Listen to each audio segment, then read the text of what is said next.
আগে সকলে যে এতক্ষণ ধরে কষ্ট করে অপেক্ষা করছেন তার জন্য আমি আন্তরিক ধন্যবাদ জানাচ্ছি।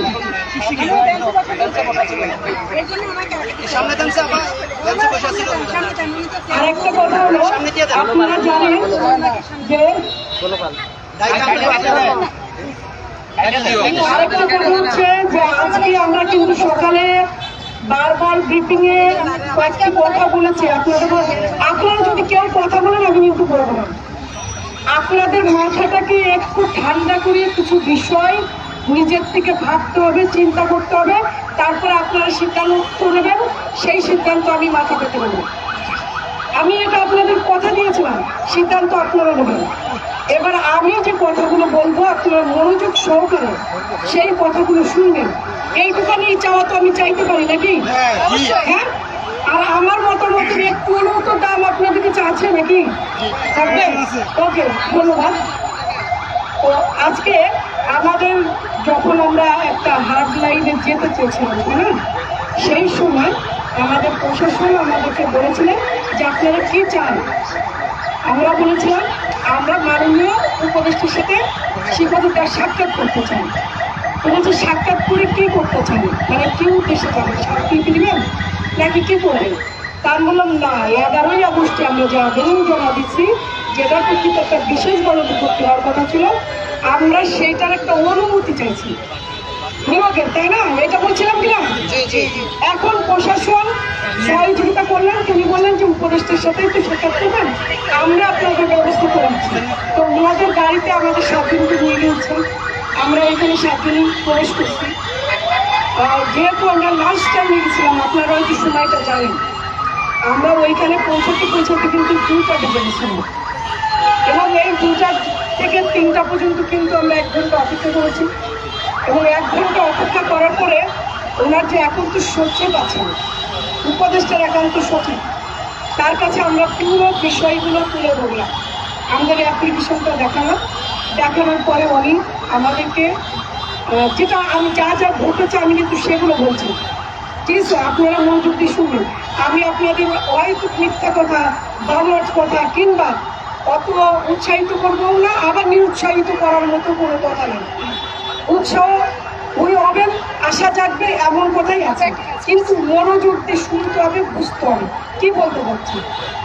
আমরা উনি যখন জানতে চাইলেন যে আপনাদের কি বিষয়, কি জন্য এসেছেন, আপনারা কিভাবে কি চাইছেন, তখন কিন্তু আমাদের ফুল বিষয়গুলো আমরা তুলে ধরেছি, কিভাবে নিয়োগ বঞ্চিত করেছি এবং কোন আইনের মার পেছে আজকে আমাদেরকে ফেলানো হচ্ছে, ঠিক আছে? যে বিষয়গুলো সত্যি 3 বছর ধরে আমাদের একটা যাতা করে পিসছে, তাই না? সেই বিষয়গুলো আমরা কিন্তু একটু সুন্দর ভাষায় বিনীত আকারে বোঝানোর পরে উনি বললেন যে আমি এইগুলো উপদেষ্টা মহোদয়কে বলব। আর আপনাদের চিঠিটা তো আছে, যেহেতু ওনার কাছে পৌঁছে দেবো, তখন আমরা আবেদন করছি যে না, আজকে আমরা এসেছি শিক্ষা প্রতিষ্ঠান করতে, আমরা নিজেরা কথা বলতে চাই, ওনার সাথে দেখা করতে চাই। তখন বলে ঠিক আছে, তাহলে আপনারা যখন বলছেন আমরা 3টার সময় আপনারা দেখা করার ব্যবস্থা করবো। তো আমরা অপেক্ষা করছিলাম, কিন্তু পরবর্তীতে 7 জনের জায়গায় মাত্র 2 জনকে অনুমতি দেওয়া হলো দেখা করা। তো আমি আর নাসরিন আপা 2 জন দেখা করতে গেলাম, যার পরে আমাদের অ্যাপ্লিকেশনটা ওনাকে দিলাম, দেওয়ার পরে বলছে বলো কি প্রয়োজন আসতো।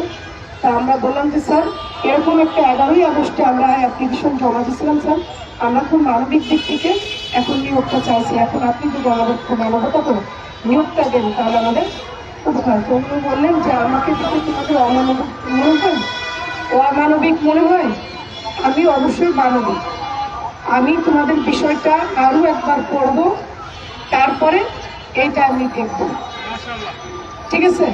তো ওনার একান্ত সচিব বললেন যে ম্যাডাম উনি যখন বলেছেন উনি দেখবেন, এখানে আর কথা বাড়াবেন না, ঠিক আছে?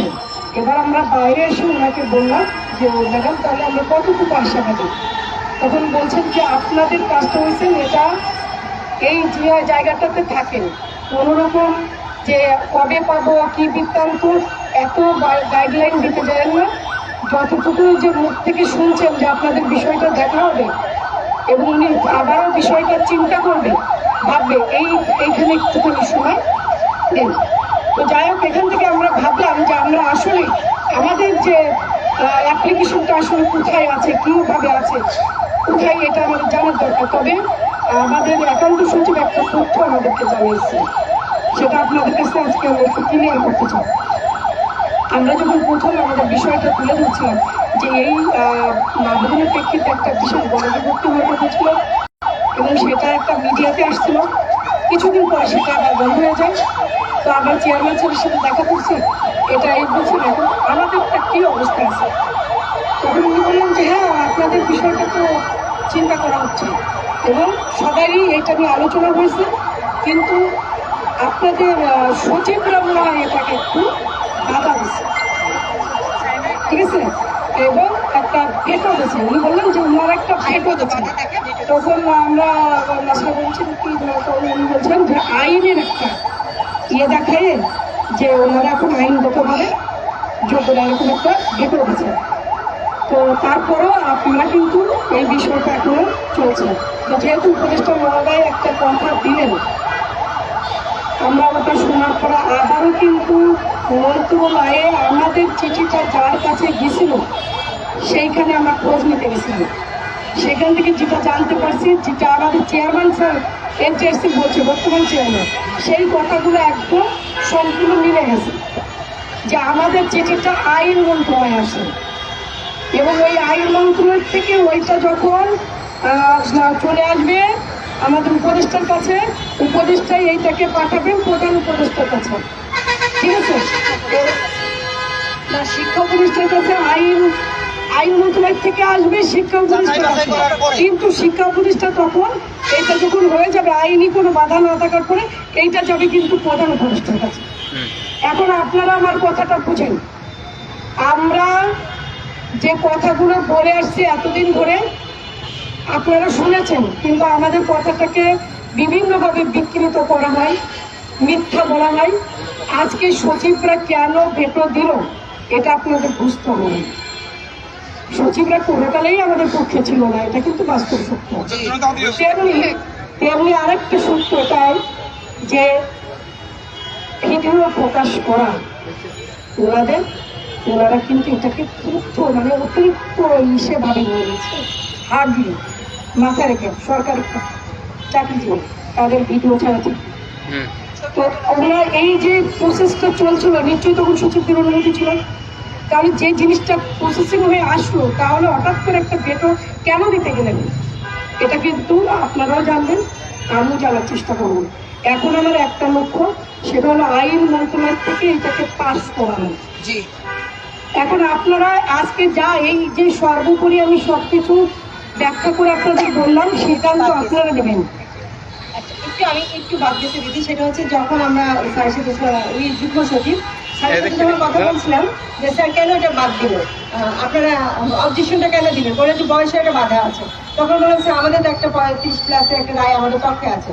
তখন উনি বললো যে না, এটা যাচাই বাছাই করার জন্য আইন মন্ত্রণালয় আমরা পাঠাইছি, তবে হ্যাঁ তোমাদের জন্য একটা সুসংবাদ আসতে পারে, যদি আইন মন্ত্রণালয় এটাকে পাস করে দেয় 13 থেকে 17তম যদি হয়ে যায় তাহলে তোমাদেরও হবে।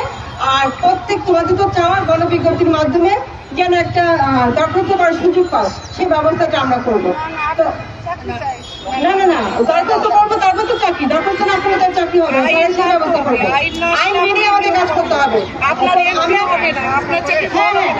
এখন আমি আপনাদেরকে বলতে চাইতেছি যে রবিউল স্যারের কাছে আমি একটু বলি